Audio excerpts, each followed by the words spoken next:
What's going on, guys? It's Fear Turbo here, and today we're going to talk about my PvP Stamplar build, Rage. Now, this build is a balanced build. It has damage, it has sustain, and it has good healing. Now, those are three things I really wanted in a build because I don't want to be full-on damage, get bursted, respawn. I don't want to run out of juice.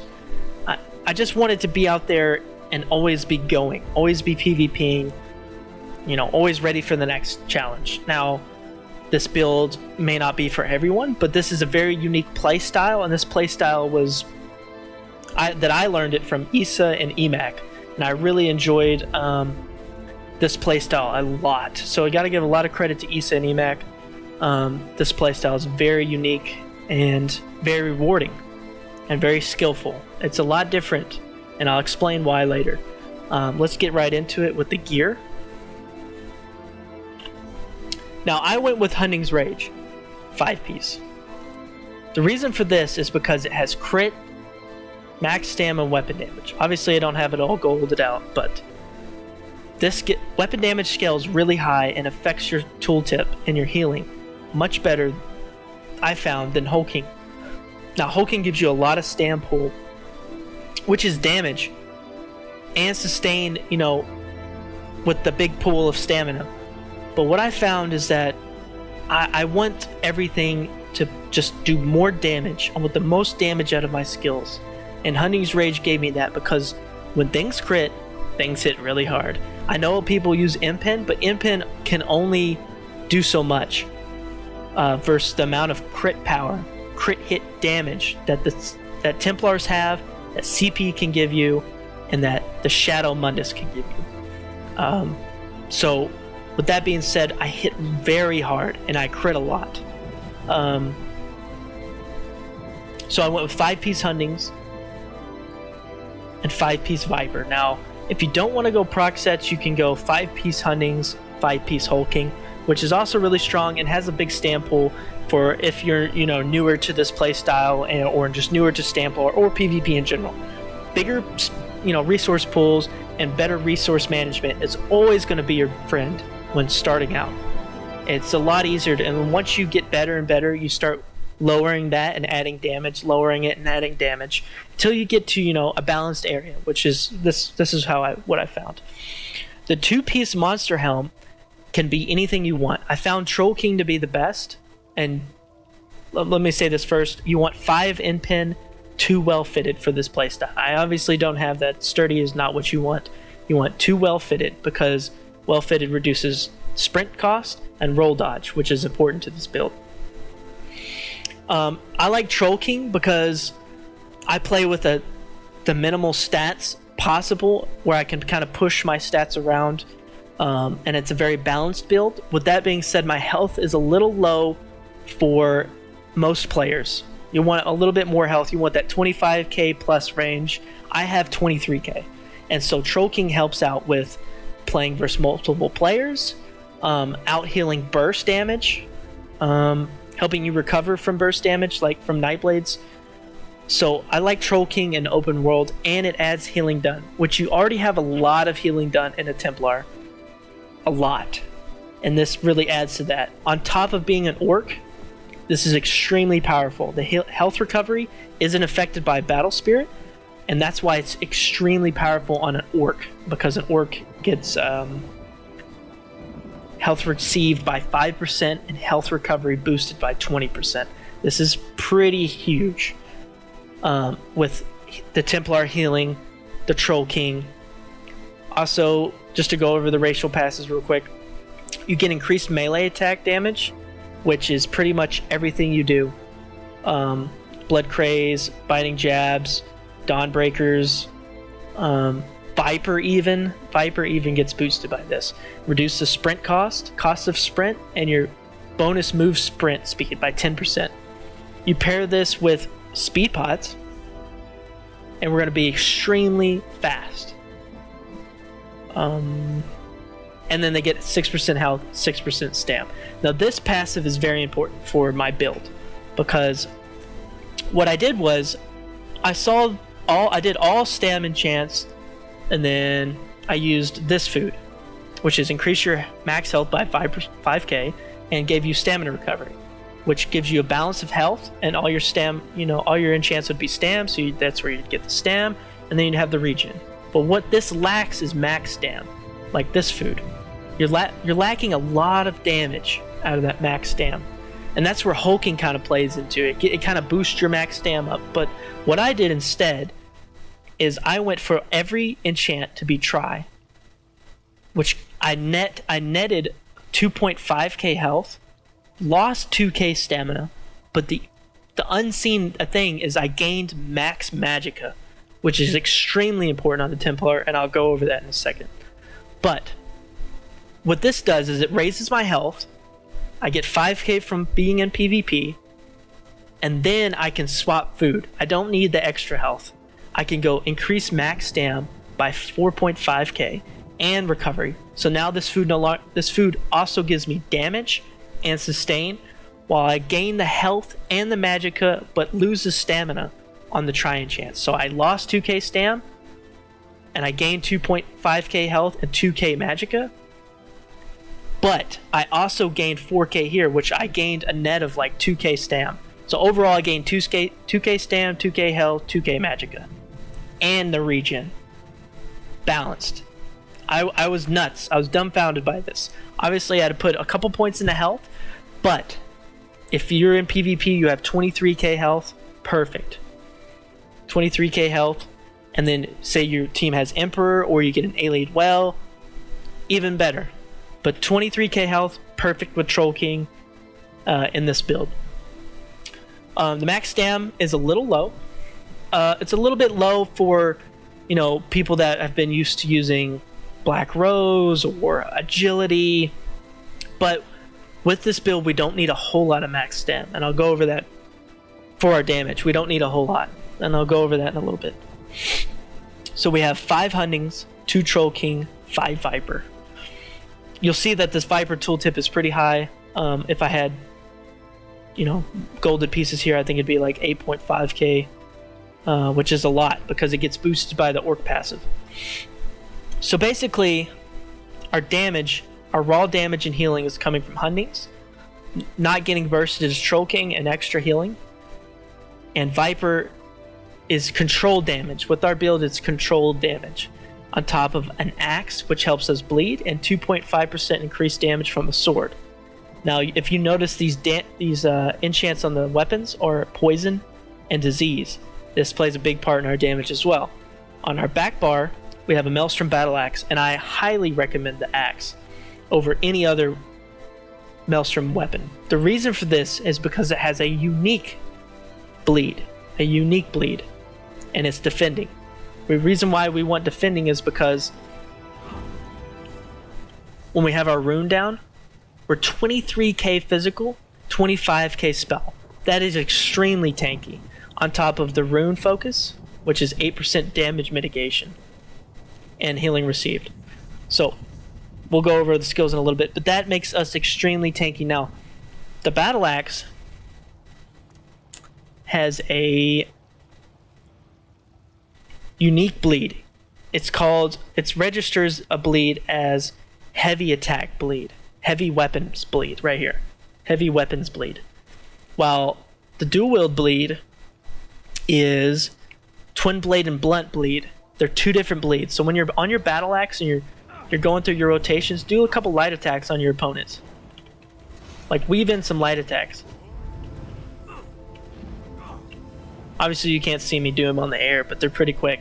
But basically you have a 16% chance when you do that to proc that bleed. And that bleed on top of the other axe bleed, on top of double enchants, on top of Viper, on top of your good sustained damage from Hunting's Rage is a lot of damage. And we're going to jump right into the skills. We want all that damage, but it's controlled damage. All of the front gear is controlled damage in a 6-second window to boost Power of the Light. This is the unseen damage. People know about it, but they don't know how to play against it. And that's why Power of the Light is so strong. It puts a debuff on your target, and it stores up this damage. So our combo is basically Power of the Light, They're at a good distance. Javelin. Also, you can heavy attack from a long range, like an extremely amount of range. You just, it's weird. It's weird to me that the heavy attack range is so long. But basically, you power the light, you javelin, you charge a heavy attack as you're running, which you can hit from a very long range. Once you get there, you hit blood craze, which is going to cause a bleed on them. Now, let's talk about bleeds for a second. Bleeds go through mitigation. Bleeds aren't affected by penetration, so they're just raw damage, basically true damage. And so, if you're fighting a heavy armor guy, he's blocking, doesn't even mitigate the bleed. Doesn't mitigate the axe bleed, the double axe bleed, or blood craze. This is the same across the board, so this damage is good versus everyone. Versus tanks, versus light armor guys, everyone. It's always the same. And bleeds are extremely strong. That's why I didn't go Spriggans, because blood craze wasn't affected by it. The double axe bleed wasn't affected by it. And a side note, which is really weird to me, burning light isn't affected by penetration. I think this should be changed, especially for PvE purposes as well. Because burning light, if it's not affected by pen, it just seems a little weak. But that was just a side note. So, that's our combination. Power the light, javelin. As we're running at them, we're charging a heavy. We hit them with the heavy attack, dual wield, which dual wield heavy attacks hit twice. And because we have 2 enchants, they can possibly proc at the same time, which is a ton of damage, and these enchants can crit. On top of Viper, we'll net our window of our max damage here. And once they get up from the javelin, they have the power of the light on them, and you start jabbing. They're either shielding, or they're roll dodging and vigoring, or they're a tank and they're just standing there, and you're just jabbing them to death. They can't dodge the jab, so if they're roll dodging, no dice, you're down, and then they can't roll dodge the power of the light. So power of the light pops, and man, it hit hard. It really does.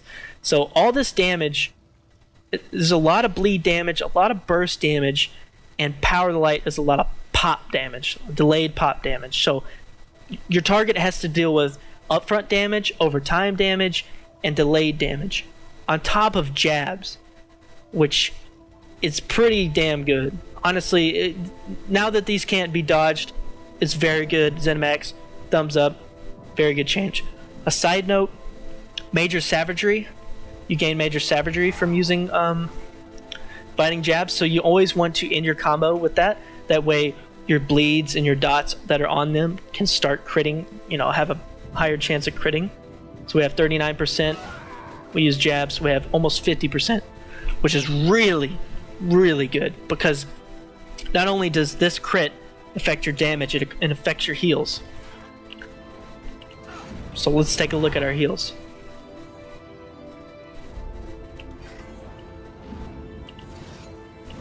Let's get a crit. Oh, I think my food wore off. Nope. Why is it only 2.8? Oh yeah, no, it's 2.8k. I'm sorry, I was thinking about not in PvP. So 2.8k crits in PvP. That's a lot. And it's critting all the time, because we have 50%. That's very important. Along with our damage critting. Burning Light can crit. If you were going to ask, Burning Light can crit. So the only things that cannot crit is Power of the Light and Viper. Everything else on our build can crit, which is very important. Even our heals. We have a lot of crit hit damage because of the passive, right here. While we have an Adric Spear ability slotted, biting jabs, we get and Crescent Sweep. We get basically 10% crit hit damage, which affects our healing and our damage. We're using the Shadow Mundus, which increases our damage done and our healing done. I know it doesn't say that here, but it does. Also, we have CP into crit hit damage, which is healing and damage. So we have a lot of damage on crits. Now you're thinking to yourself, but you can't crit shields. Now there's a way to play versus Sorks, and it's very important. Even though my abilities cannot crit, they still can do a lot of damage on top of Power of the Light, which never could crit in the first place, And when you use Power of the Light to bring down those shields, along with all your bleeds and all of your damage, your burst damage, once those shields are down, everything is critting, and then you Dawnbreaker them, and they have to recover so hard from that. The Power of the Light brings all the shields down, and then the bleeds start doing true damage and critting. You know, the double axe procs are critting. They don't have much, once they're CC'd, they don't have much time to really get back up. We save Dawnbreaker for when they're CC'd. So basically we Power the Light, we put all of our dots on them, we CC them with Javelin out of their minds, and then we hit them once the Power of the Light procs. Boom, the shields are down, everything's starting to crit, Dawnbreaker. Once Power of the Light goes off and then Javelin hits them, they're on the ground, Power of the Light, boom, shield's gone, Dawnbreaker. They have so little health now, and they have to recover with their shields, and they're just playing defense the entire time. They put Curse on you, get it right off, right here. So, let's go over the skills real quick. We went over the front bar. Basically, all your damage is on your front bar, and your healing. On your back bar is super defense. We talked about this being almost as tanky as a tank right here.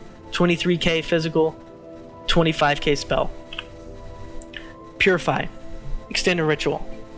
Extremely good. This is going to purge all the dots off of you. It's going to purge Curse off of you, snares off of you, healing debuffs, everything. Shuffle is going to get off the talons. It's going to help you dodge. It's going to give you, immunity to snares and immobilizations. Super good. This is your flex spot. Now you're thinking Repentance. Wow, that's Templar skill. Super important. Not really with this build. Now, if you're going super ham, like going kill to kill to kill, or you're in IC, the sewers, Imperial City, this is a really good skill. But if you're in IC as well, this is another very good skill. This skill will no longer let you be stunned from stealth and reduce the damage from stealth attacks by 50%. Extremely important in the sewers, or if you're just roaming around Cyrodiil and there's a bunch of Nightblades, you can find them with this and they'll reduce the damage. You just stay on this bar while you're running and you're vulnerable, reduce damage by 50%, then you just go to town on them. Also, if you're fighting in close quarters, Trap Beast is really good here. Trap Beast allows you more crit hit damage, which means more damage and more heals. Very important. Also, it's an immobilization, which makes your dual attacks stronger, which is Twin Blade and Blunt. 15% increased damage. Twin Blade and Blunt bleed on top of your heavy attacks will do way more damage. Pretty damn good. What else? Restoring Focus. This skill is very unique. Now, I don't like it because it's on the ground and you have to play around it. But it also is nice because it gives you a ton of stats. It gives you all your defensive stats, minor protection, minor vitality. And the thing is, I have this buff tracker right here, and it tracks the whole thing. But when you leave for 8 seconds, you have the buff for 8 seconds. This buff tracker is basically telling me that the rune is still available if I remember in my mind where I put it. So the buff tracker is telling me, hey, your rune's still up, you can run back through it. I don't have to cast it again, and I gain all the stats. Once I see it come down to low and I'm near it, we'll just show you real quick. 2 seconds, get back in it. Now I still have the buff. I have the buff for another 8 seconds. So basically you can utilize this pretty well if you're fighting in a close quarter. You don't have to keep recasting it, and you can basically save your magicka for Extended Ritual, which we have a lot of magicka because of the Try and Chance. Rally, no brainer, big heals. We're on our defensive bar. Now here's the thing. Back bar ult, just 3 options. Actually, I mean, there's a lot of options, but there's 3 options in my opinion. There is the two-handed ult. You can basically use this as a defensive thing, and use the other morph that gives you basically an immovability pot, a small immovability pot, and a lot of resistances. For defense, this is our defensive setup bar.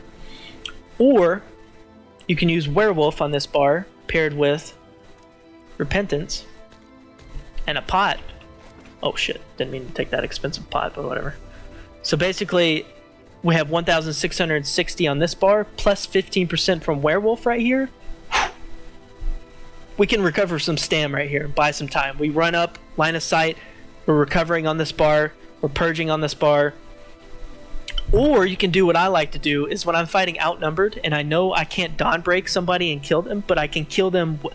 If I know I can kill the small targets without Dawnbreaker, and because I have a CC from Javelin, I don't really need Dawnbreaker to bust somebody, because this build has a lot of, like we said, it has a lot of upfront damage, and has a lot of damage over time, and it has the delayed damage from Power of the Light. So if you select your targets out, you don't really need Dawnbreaker, but obviously Dawnbreaker is really nice.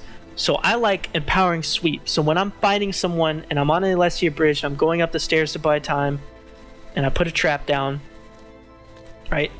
I put a trap down, going up the stairs, or I'm going down the stairs, I put a trap down, I put my rune down, I purge off the stuff, I do a heavy attack into Empowering Sweep, and then I just go ham on somebody, do my combo, javelin them, they're on the ground.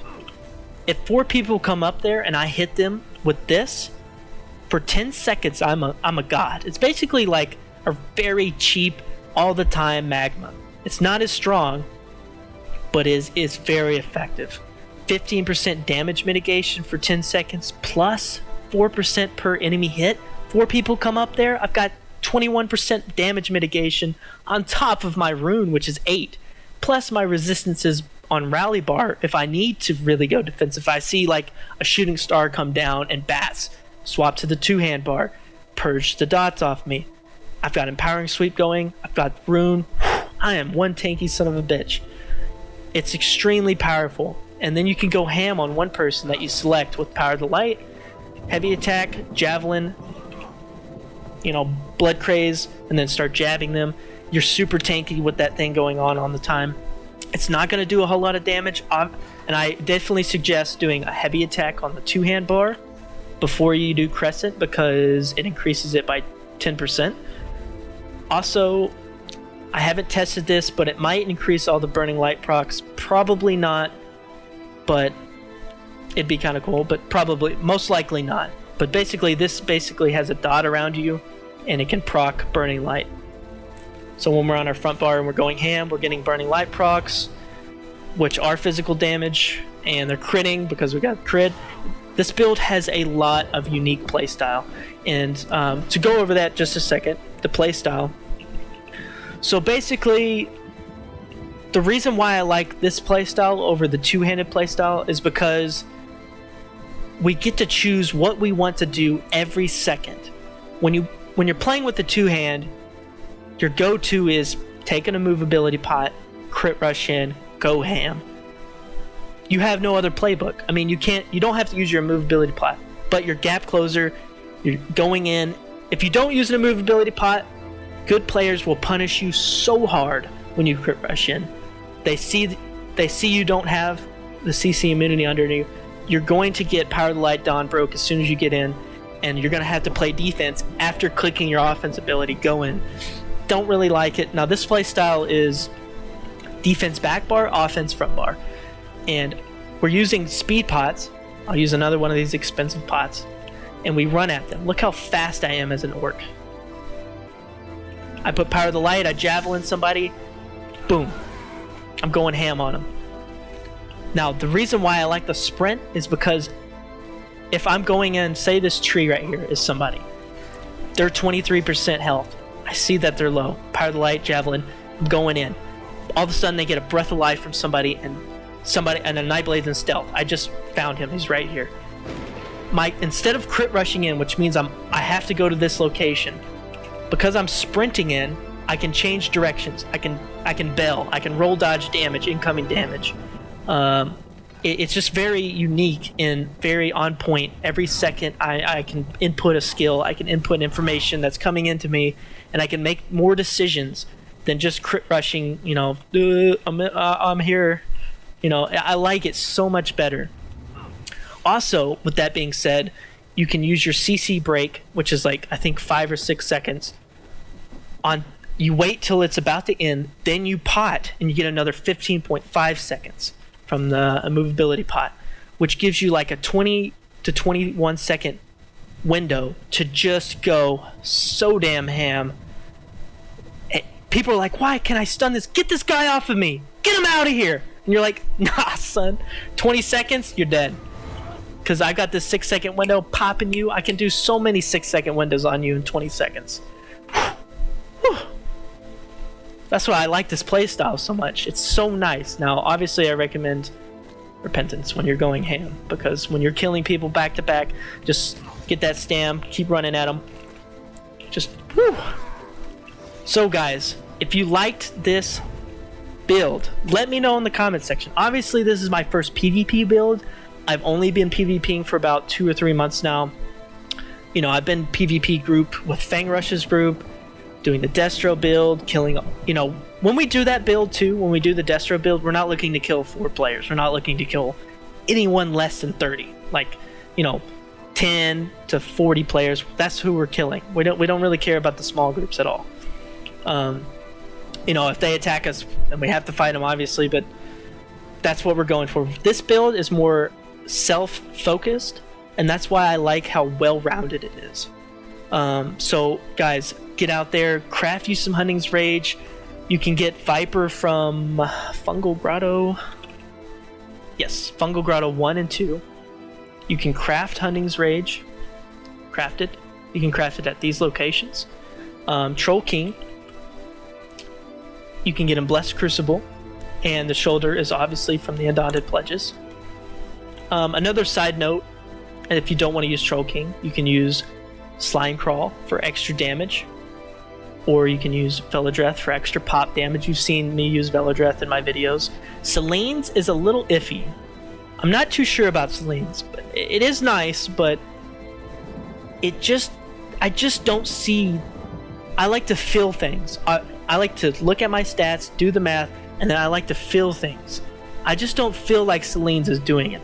It looks good on paper, and man does it proc, but I just don't see it doing what I want it to do. So if you like Selene's and you're feeling it, you're jiving with it, it's good, it's looking good, Dawnbreaker in, the bear's coming down, woo, you know, woo, then by all means use it. It's good, and on paper it looks great, but I just don't feel it. Crag, get out of here, PvE. Bloodspawn is another option, although I will say this, it'll give you more ult, which your ults aren't core to your damage, kind of like a DK, sustain and damage. But it is a very good beginner thing. Like, you're more tanky, you get more ultimate, stamina regen is probably the biggest part. I just highly suggest Troll King. It negates all the burst damage. It really does. You get bursted to 60, boom, this is healing you up. It's extremely good. Let me see if I have... Okay, I do. So let's just see what my health recovery is.